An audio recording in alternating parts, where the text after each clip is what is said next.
Sex, death, and money. Three inescapable aspects of human life that in our culture are in the shadow. These are three things that we have a conflicted relationship with.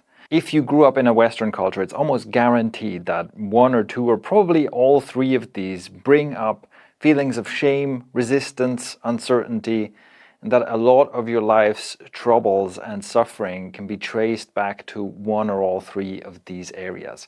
In some cases in obvious ways, in many cases in subconscious ways. Because of this, working with sex, death, and money is extremely potent as a personal growth tool. These are subjects where you can easily bring up things from the shadow. You can bring up your shame, your fear, your insecurity, and you can work through it. And when you do your healing with one of these aspects, it leads to rapid transformations and changes that ripple out into all aspects of your life, often in unexpected ways, if you do it right. I want to share my own experience with shadow work and with confronting my limitations, my fears, my insecurities in these three areas, and just tell you how I did it, how my relationship to these things changed, how it affected my life, and then how you may be able to do the same for you. And to get started, let's look at how our relationship with sex, death, and money is a bit warped. For all three of these in our culture, there's a strange combination of worshipping on the one hand, but also avoiding and shoving into the shadow on the other hand. With sex, of course, in some ways, we live in a highly sexualized world. Sex sells, as the saying goes, although more precisely it might be sexiness sells. We're being confronted with beautiful, attractive people everywhere, in advertisement, in media, wherever you look. And that is because it works. It gains attention. We're all attracted to attractive people. At the core of that is sexual desire. And our desire to be desirable is a force to be reckoned with. Globally, people spend almost $90 billion a year on plastic surgery and slightly more on fitness. And the total size of the beauty industry is estimated to be over $600 billion in value. This is all money that we're spending to look good, to be more desirable. And at the same time, we're ashamed of it. Vanity is not a virtue. And while we supposedly live in a sexually liberated culture and everybody has as much sexiness and even pornography accessible in their pocket at any time, there's still a lot of shaming going on around sex. And in some cases, there's even a resurgence of things like slut shaming, shaming women for having a high body count, or try telling someone that you're polyamorous and see how they respond to that. And even just me talking about this is kind of slightly problematic because I'm making content to be consumed online, and well, my content isn't advertiser supported, but if it would be, then me talking about sex and sexuality would immediately be a little bit of a problem. It makes it less advertiser friendly. So I'm incentivized to kind of maybe just talk about other stuff. And even apart from that, it's quite likely that, in ways that are subtle and that nobody officially admits to, this kind of content might just get algorithmically suppressed in favor of more advertiser friendly stuff. Our relationship to money is not dissimilar from this. Obviously, we worship money in so many ways. All of the sexiness I mentioned before is often used to convince us to buy more products, and those products are expensive, and in order to buy all the stuff that we're constantly told we should buy by very attractive people, we need loads of money. By many measures, we have gotten wealthier and wealthier over time, and we now live with access to luxuries that a few centuries ago, and in some cases even a few decades ago, would have been unimaginable. And yet, what nobody seems to have is enough. Research shows that when you ask people how much money they need to feel good, to be happy, to be at peace, they tend to say about twice as much as they currently have. And if you ask them how much income they would need to feel comfortable, they tend to say about 3 times as much as they currently have, which means that someone who is making $30,000 a year will tell you, well, with about $90,000 a year, that would be enough. And someone who's making $2 million a year will tell you, well, about $6 million a year, that would be good. Everybody wants more money. And also, virtually everybody dislikes rich people. We love to turn rich people into scapegoats, blame them for our problems. We love to tell stories about how all these greedy billionaires are ruining the world. And that may or may not be true, but I do think there is a personal component to this. If you've ever sold your own product or your own service, see what happens if you consider raising your prices. For almost everyone I've ever talked about this, the idea of charging more for my product, charging more for my service brings up a lot of resistance, brings up shame, brings up stories about why I can't do it, why I'm not good enough. So you can see that the conflict is alive there as well. Yes, we want more money, but also we're kind of ashamed of wanting more money. We're afraid to charge more money. We don't want to be selfish and greedy. And perhaps most importantly, most of us just don't have a good relationship with money. Annually, people spend over $500 billion a year gambling. Probably the most direct way to have a poor relationship with money. And that's not even mentioning the untold trillions that are being speculated in, legitimate markets like commodities and stocks, which is really also just gambling with extra steps. On top of that, people are more in debt than ever and more willing to pay for stuff we don't even need in installments and to take on even more debt. Something here is horribly broken. And finally, death. This one seems like an exception, doesn't it? I mean, surely we don't love and worship death the way we do sex and money.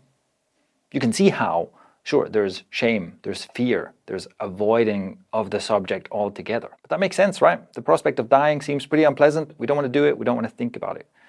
But hold on, one of the fastest growing media genres is true crime. People love listening to podcasts and watching shows about real crime, real violence and death. And few stories grab our attention more than those about bombings and war and death and assassination. And also, in our media, from Hollywood movies to shows to books, there is always fighting, violence, and death. So this is just to illustrate this strange dichotomy that we live in, of loving on the one hand and avoiding on the other hand, being ashamed of sex, money, and death. What does it look like to resolve this tension and build a healthy relationship with these aspects of life? Here I want to just share with you what it looked like in my life to show you how potent this was for me and how potent it might also be for you. So once again, let's start with sex. This was, and still is to some degree, a huge theme in my life. For reasons that are partially mysterious to me as well, I grew up with so much shame around sexuality. I was so ashamed and so afraid of my own sexual desires. I felt like there was something wrong with me and that I had to suppress and control this part of me. And as you can imagine, throughout my life and through many relationships, this always became a point of contention. This always became a problem. The strange dichotomy that we see in our culture played out in my own life as well. I've spent many years of my life in sexless relationships where at the same time I felt like I had a strong sexual desire, I had a strong sex drive, but I was not able to actually express my desires or have a healthy relationship with my desires. And I was not able to have a good and active sex life. And instead, I escaped into pornography, which later I found out is a very common problem. So many men nowadays are porn addicts, whether they realize it or not. And on the one hand, our use of porn makes the problem worse, but on the other hand, it always comes from some underlying shame, from pain, from fear that we reach for pornography at all. Of course, admitting that I was addicted to pornography was not easy. And then doing the work needed to overcome this addiction was also not easy. But bringing a sexual healing into my real life was even scarier, felt even edgier. The idea that I have to learn how to express my desires to another person, the idea that I have to be able to become aware of my boundaries and speak my boundaries, this was incredibly scary. It felt really difficult to get to a point where I could accept my own sexuality and my own sexual desires the way they are. Instead of trying to make it fit something that feels like it's acceptable and safe, to just say, no, my sexual desires are the way they are. There is this real part of me, this kind of animalistic part of me. And to just fully accept this part instead of feeling like I have to suppress it or destroy it or control it, felt extremely difficult. It also felt like one of the deepest healing experiences of my life. Going through this difficult transformation turned sex and intimacy and relationships from the biggest source of problems and suffering in my life into one of the greatest sources of joy and connection in my life. Beyond that, I noticed that it frees up so much energy. Not having all this shame and tension and spending all this energy trying to suppress parts of myself, not having this internal conflict, felt like it opened up so many parts of me and made me available to so much more of life. In fact, I noticed that because of this whole sexual shame and sexual suppression, I was generally numbing myself. I'd spent so much time just numbing and suppressing and almost like building a cage around myself. And once I managed to break free from that, it had effects in aspects of my life that I would have never thought were affected by this. My relationship with death, by contrast, was a lot easier and a lot healthier from earlier on. Probably because of my fascination with martial arts and my exposure to a warrior culture and writings like the Bushido and the Book of Five Rings and other philosophical works at an early age, often tied to some kind of warrior culture.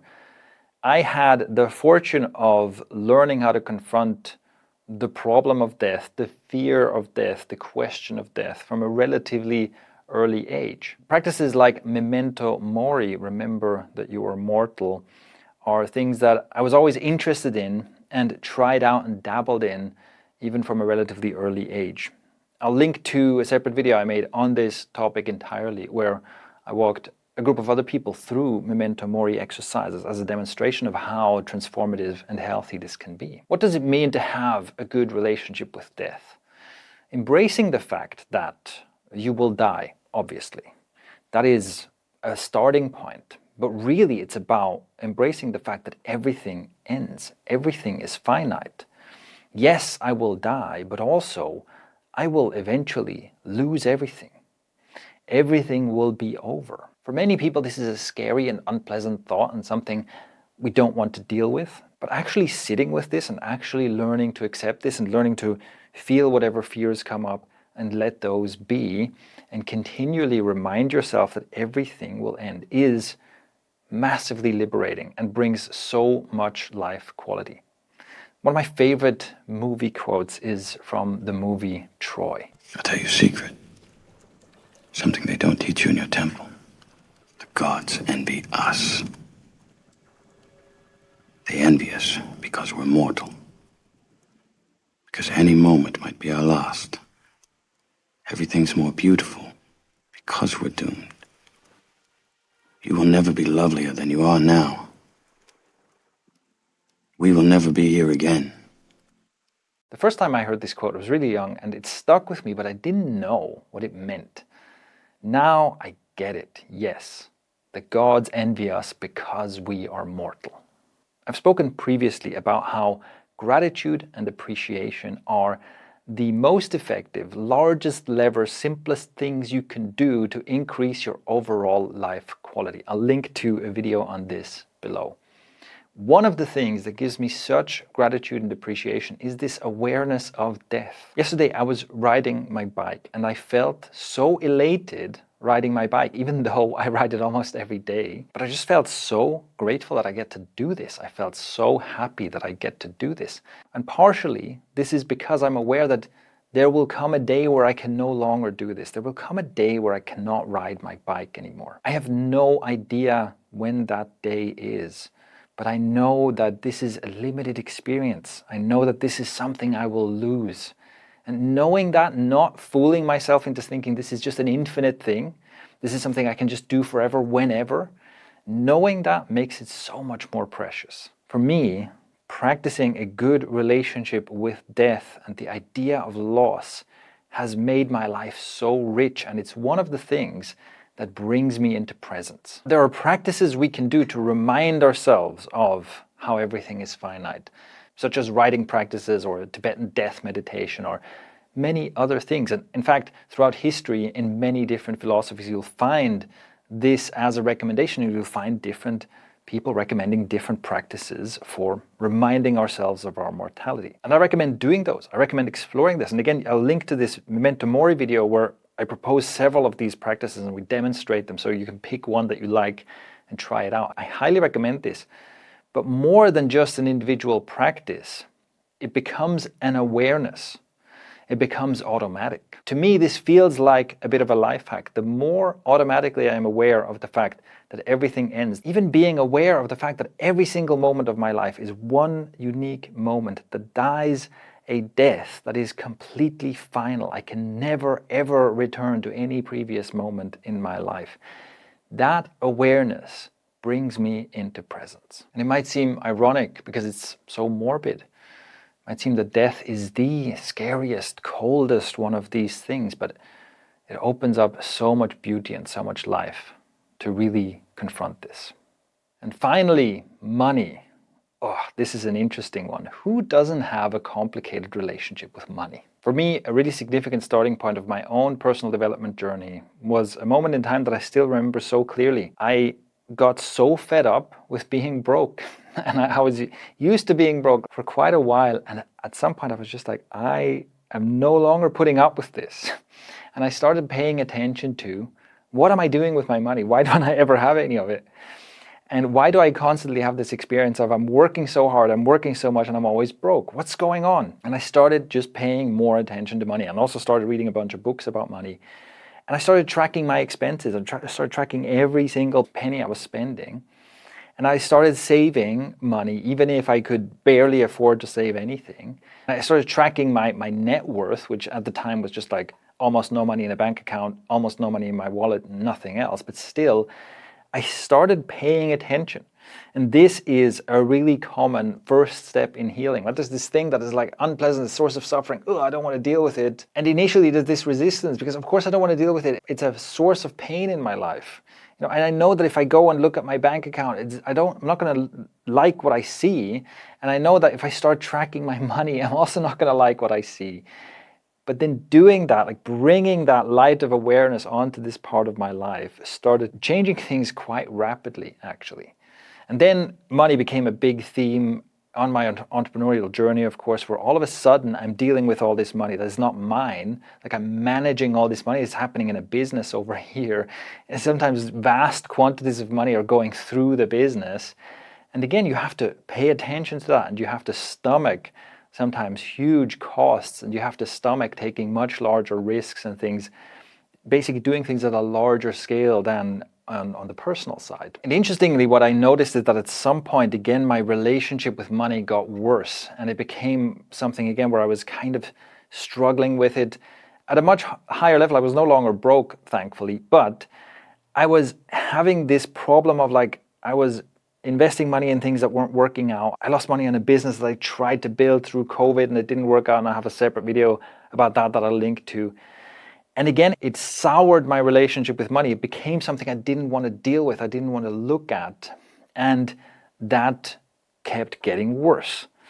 And what I then realized is, oh, this is the same pattern. I've been here before. I have this bitter, conflicted, tense relationship with money. I don't want to deal with it. As I'm doing that, it keeps getting worse.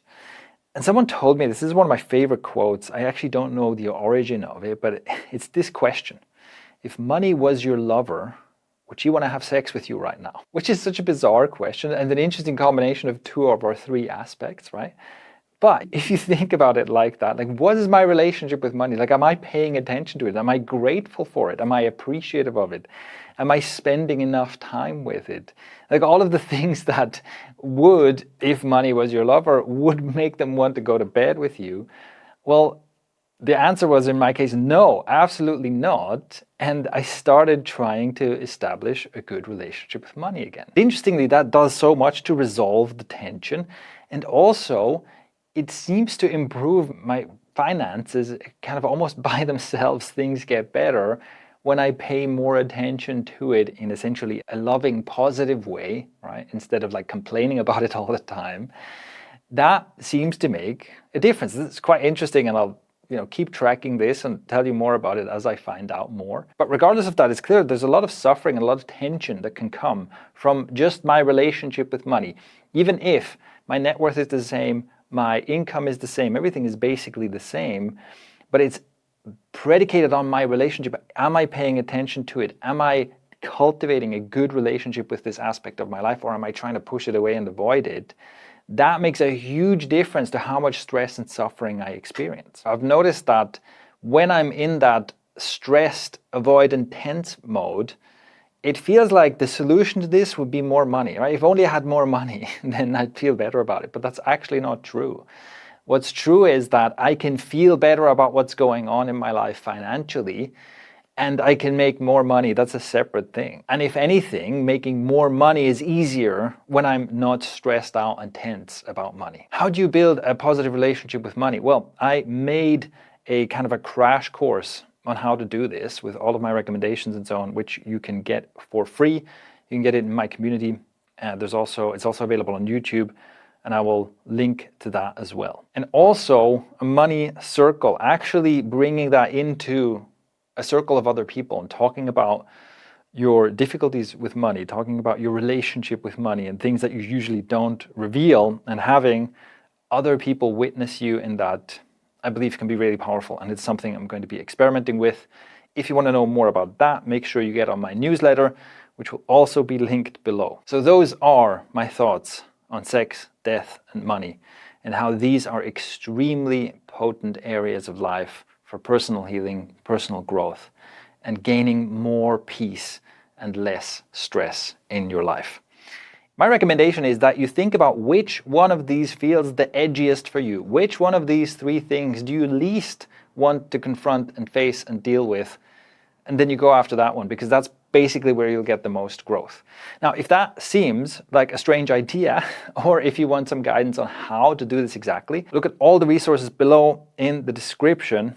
And also, one of those resources is my free shadow work course. So there's a free 3-part course that you can access in my community that just walks you through the idea of shadow work, which is exactly this. You look at the things you usually avoid. You look at things that are emotionally painful, emotionally difficult, that are connected with shame or fear or anxiety. And there are very specific tools you can use to basically work through and heal your relationship with those shadowy things, which is a process that for me, it feels like as long as I'm trying to avoid the thing, it's like sitting there in the background. It's lurking in the shadows, right? So even though I'm constantly trying to not have this problem, the actual experience is, well, I do have the problem. It's just sitting over there in the shadows, like waiting to pounce out at me, which doesn't feel good. And once I actually go there and I kind of shine a flashlight into that shadowy area, then initially it may be a bit unpleasant, but I can work through it. And on the other side of it, I don't have this monster lurking in the shadow anymore, and ultimately my life is much better for it. That is what I would call shadow work. And like I said, you can learn more about that in my free course in the community. So loads of links and resources here in the description. I hope you find those really, really useful. So this was a bit of a brain dump on, well, something that I think we usually don't talk about. I hope you find this useful. I hope you find it insightful. And of course, if you have any questions about it, go ahead and leave a comment. I'd love to get into a discussion. If you enjoyed this, share it with someone that you think could benefit from it. That would help me out as well. And with that, that is all for now. Thank you for tuning in, and I'll see you in the next one.